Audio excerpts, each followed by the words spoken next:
Hola, soy Gonzalo Mera Truffini, vicepresidente electo de SLOM, y me gustaría invitarlos a la 18ª jornada de SLOM a celebrarse los días 5, 6 y 7 de octubre en la hermosa Cartagena de India, en Colombia.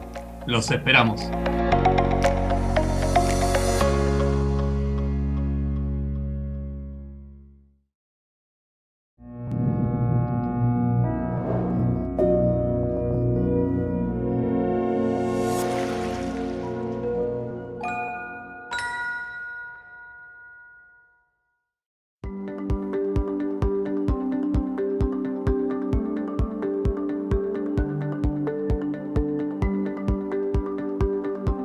Hola a todos, mi nombre es Emilio Trejo, bienvenidos a un programa más de R&M Reliability and Maintenance en la señal streaming de Inspenet. Siempre recordándoles que este material, van a conseguir material de este tipo en la página de inspenet.com, dentro de la sección Inspenet TV.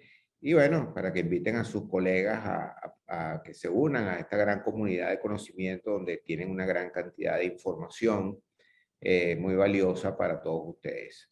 Hoy estamos acá tratando un tema, ¿verdad? Muy interesante que preocupa a muchas personas que trabajan en el área de confiabilidad, que es cómo es esa interacción entre los ingenieros de confiabilidad y los consultores, ¿verdad? Y para eso hemos traído a Marinel Acevedo, que ha trabajado en los dos roles, como ingeniero de confiabilidad en una empresa y como consultor. Y entonces, bueno, ¿quién mejor que una persona que ha tenido esa experiencia, una larga data? No se confundan con lo joven que se ve Marien, como la llamamos. La vi yo en sus primeros inicios, pero bueno, ha tenido una larga carrera en Qatar y luego estuvo en Kazajistán y ahora está en Francia, en París, que envidia. Y bueno, entonces, ¿quién mejor que Marian? Bienvenida para que nos hable de este tema tan interesante. Hola Emilio. No, la verdad que muy agradecida por la oportunidad tan interesante. Creo que es la primera vez que converso a través de las redes con mis colegas y sobre todo por el tema que vamos a tratar, porque sí, me ha tocado mitad de mi carrera en el rol de ingeniero de confiabilidad dentro de las operaciones y la otra mitad como consultor, y hasta para mí ha sido un proceso de aprendizaje, ida y vuelta constante, que pienso que nunca se llega a conocer todo, pero me ha dado un poco de lo que se necesita desde ambos puntos de vista. Qué bueno, me alegro. Bueno, podemos iniciar con una pregunta, digamos, de abreboca. Cuando hablamos de confiabilidad, hablamos de las metodologías, de aplicar metodologías. Entonces, si tú estás como ingeniero de confiabilidad o como consultor, ¿qué tipo de metodologías de confiabilidad deberían ser aplicadas por uno y cuáles deberían ser apoyarse en consultores externos? ¿Cómo es esa separación? ¿Cómo la ves tú? Bueno, basado en la experiencia o las oportunidades que he podido, en las que he podido participar, proyectos grandes o pequeños, lamentablemente siempre entra ese detalle de hablar que todo depende del momento de la vida del activo que se esté analizando. Yo diría que depende muchísimo del tamaño de ese activo y de las expectativas de la gerencia, ¿ok? O de las expectativas de la empresa en términos de implementación de esas metodologías. Te puedo decir que en mis años trabajando dentro de las operaciones como ingeniero de confiabilidad, metodologías como desarrollo de planes de mantenimiento basados en riesgo, eh, análisis causa raíz, Ya, lo análisis, anterior te referías a RCM o... sí, RCM. Ok. Uh-huh. RCM, exacto. Análisis causa raíz, análisis de malos actores o bad actors, ¿ok? Son perfectamente realizables como ingeniero de confiabilidad con tu equipo, bien sea de especialistas en los equipos o si se trabaja con un equipo de confiabilidad aunado a los técnicos de mantenimiento.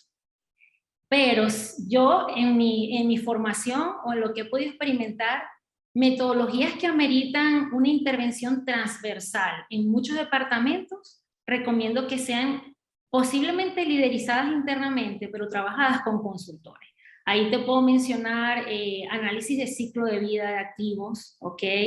Análisis de desincorporación de activos, donde te entra finanzas, te entra posiblemente consultoras que necesitan traer información de estudios de mercado, que necesitan compartir datos que son, digamos, privados, que no son de uso público, entonces necesitas sus bancos de datos para poder tomar decisiones, portafolios de inversión, generalmente necesitas tocar muchos departamentos de forma transversal y los ingenieros de confiabilidad generalmente están asignados a un solo departamento, que en algunos casos es mantenimiento, en algunos casos es ingeniería, en algunos casos es operaciones. Entonces es muy difícil que una persona que pertenece a la organización logre esa transparencia en analizar todos esos datos de forma transversal, aunado al volumen de trabajo que eso representa. Entonces, ahí en esos casos requerirías la presencia de un consultor. Yo recomendaría trabajar de la mano de un consultor. Sí. Sí. Quizás también en los análisis RAM, en los IBR, quizás también exceda la capacidad de la personal propio para esas metodologías, ¿te parece? Correcto. Excede la capacidad interna, aunque tengas un departamento grande y establecido. Y yo pienso que también la dinámica interna de las operaciones no te permite dedicar recursos exclusivos para desarrollar un RAM o un IBR, por el volumen de trabajo que representan. Claro. Ahora, cuando tú estás dentro de una organización, que tú eres parte del staff de la empresa, ¿qué expectativa tiene ese ingeniero de confiabilidad cuando la empresa decide emprender proyectos con consultores? ¿Qué expectativas tienes en ese caso? Yo me concentraría en dos. La primera es que el consultor tenga la capacidad de entender en cuánto tiempo los que estamos dentro como ingenieros de confiabilidad vamos a ver resultados. Realistas, ¿ok? Realistas. Y la segunda, que yo pienso que es la más importante, es que el ingeniero de confiabilidad o el equipo de ingenieros de confiabilidad que están dentro de las operaciones sean partícipes de esa metodología, proyecto, entrenamiento, depende del alcance de la actividad que se esté haciendo, para que él sea capaz, él o ella o el equipo sean capaces posteriormente de utilizar realmente esos resultados y no se queden en un estudio, en un informe, en un papel. He visto casos de trabajos muy bien hechos, muy complejos, como un RAM análisis, ya estando yo dentro de las operaciones, pero los equipos de trabajo que lo recibieron no son capaces de analizar esos resultados. No son capaces de entender cómo podemos darle uso a esta herramienta en el tiempo. ¿Ok? Y podría mencionarte un tercero, que es aterrizar los resultados. Es decir, la consultoría tiende y debe ser muy profunda, muy detallada, son análisis que ameritan ser muy meticulosos en los cálculos, en la revisión de resultados, pero también es necesario aterrizar esos conceptos, ¿ok? Para que el ingeniero de confiabilidad, que si bien es cierto, entiende esas metodologías, cómo tomar esos resultados para poderlos aplicar en el día a día. ¿Sabes? El día a día no te permite hacer un análisis profundo, detallado, estadístico de la data que tú tienes de mantenimiento. Por ejemplo, haces pausas cada cierto tiempo cuando necesitas optimizar una actividad muy particular, haces un RAM pequeño cuando tienes un problema con una unidad específica, ¿ok? Pero es mentira que vas a poder estar todos los días haciendo un estudio estadístico y calculando la media del comportamiento de un equipo para poder optimizar un plan de mantenimiento. Entonces, yo creo que en términos de expectativa, si bien es cierto, cuando me correspondió ser consultora o ahora interactuando con consultores, puedo entender la metodología que están haciendo. Muchos ingenieros de confiabilidad que no han podido ser consultores o no han tenido esa oportunidad, no les ha correspondido en su en sus responsabilidades laborales ir tan a la profundidad de los cálculos, y cuando reciben esos resultados se pierden en ese mar de información que, si bien es útil, no saben cómo aplicarla. Perfecto. Ahora, en estos días conversábamos con Freddy Valera, que estuvo también allá en Qatar, o está en Qatar, y nos hablaba de que afortunadamente se han mejorado mucho los procesos de esas contrataciones que se hacen con consultores, donde se colocan puertas, ¿verdad?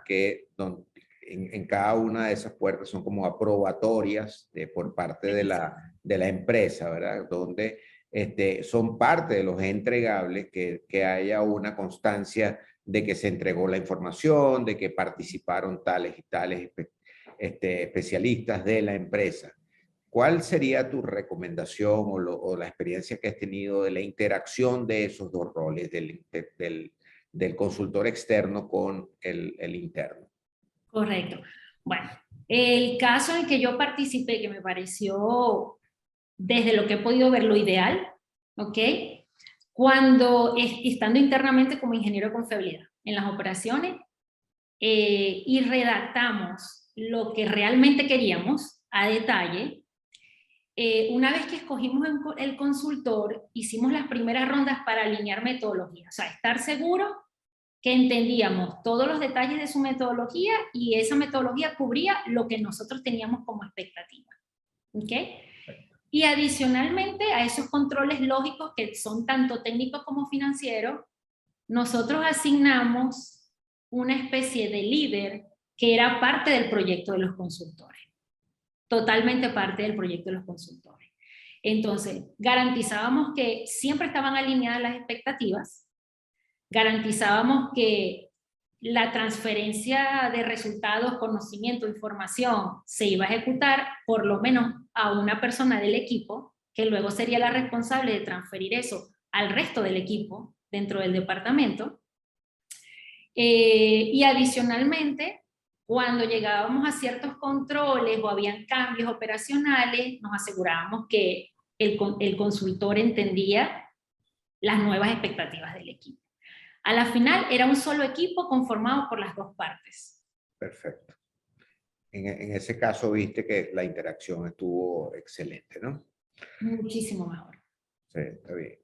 Bueno, me alegro que hayas tenido una buena experiencia en eso, ¿no? Y tú piensas que cuál debe ser el enfoque actual de las consultoras. ¿Cuál deberías, qué enfoque ves tú que debería ser el que tengan las consultoras cuando quieren dar un servicio? ¿Qué les recomiendas? Sí, bueno, eso es un tema bastante complicado.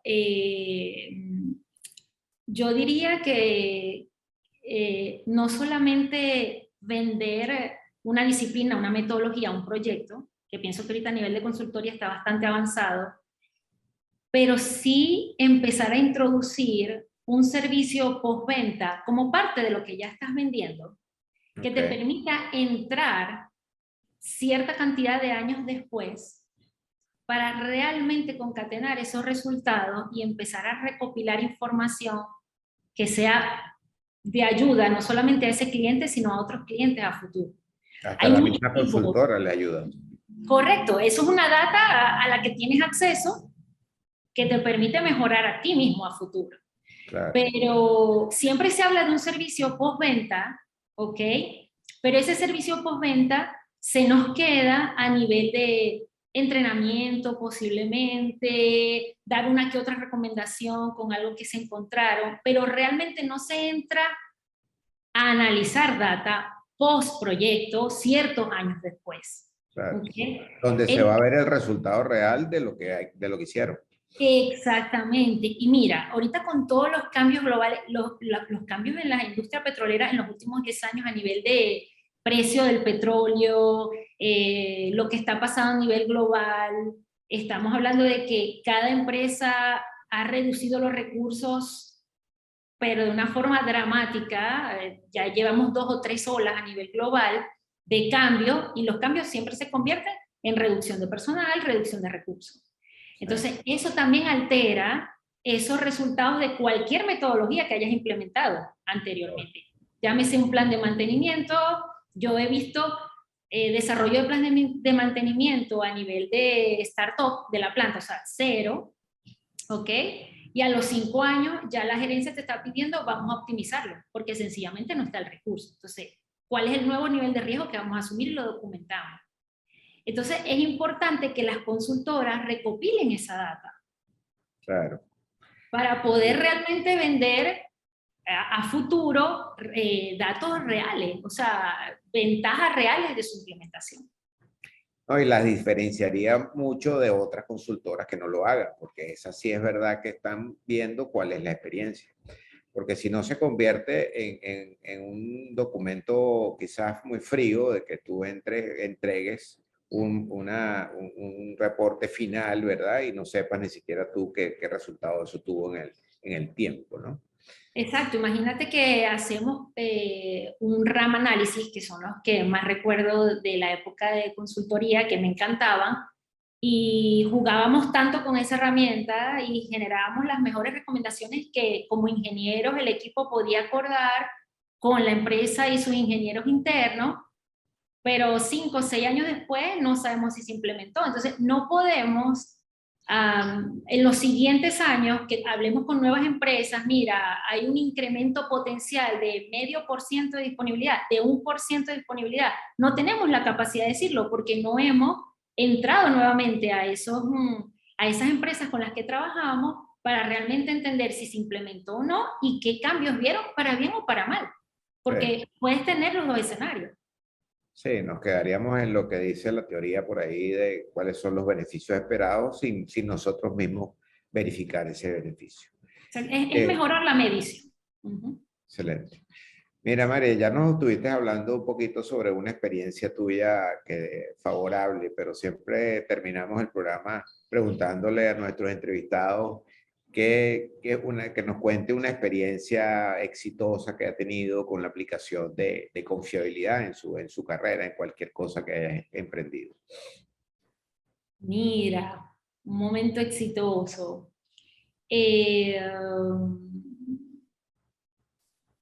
A nivel de consultoría, o sea, Sí. del mismo tema en el que estamos Sí, hablando. ¿qué experiencia has tenido exitosa, bien sea como ingeniero de confiabilidad dentro de la empresa o como consultora, un proyecto que hayas participado que quieras mencionarnos? Que quiera mencionar. Como consultora, muchos. La verdad que la consultoría me dio las bases. La transición a estar dentro de las operaciones fue compleja porque venía con conceptos muy complejos en el cerebro y los tuve que aterrizar.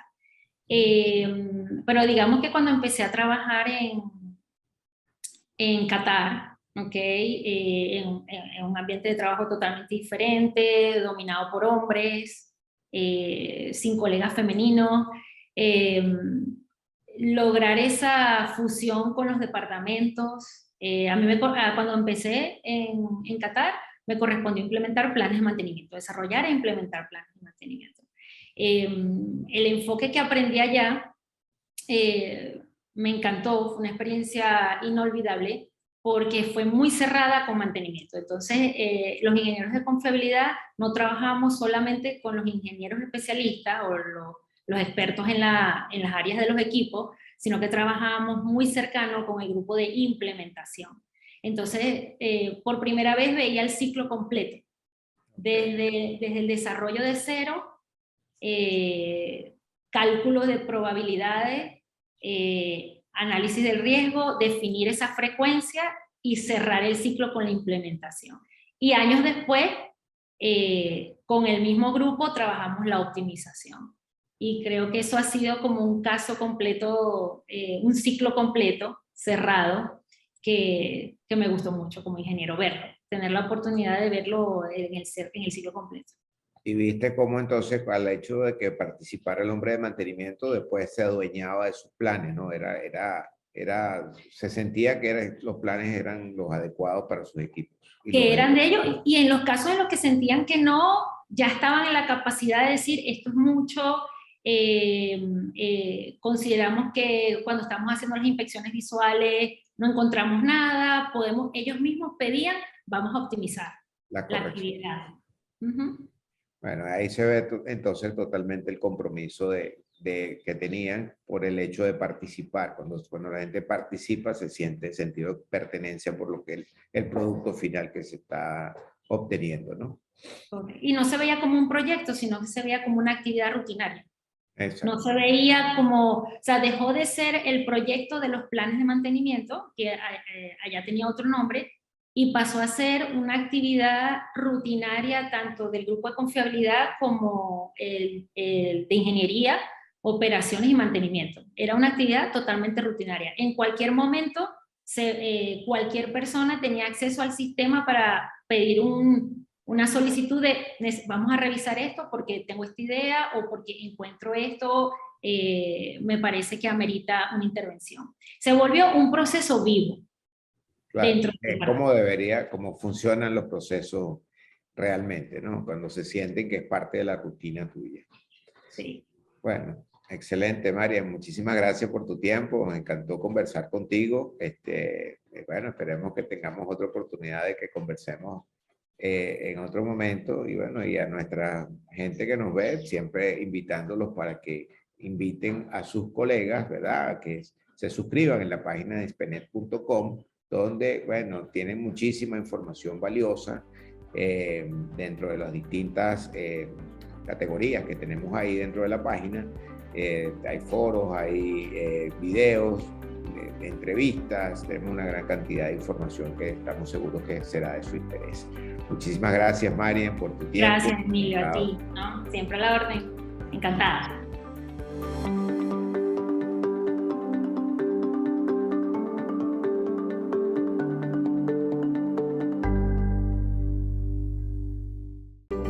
Inspenet LLC saluda con entusiasmo y alegría a los asistentes a la 18ª jornada del SLOM.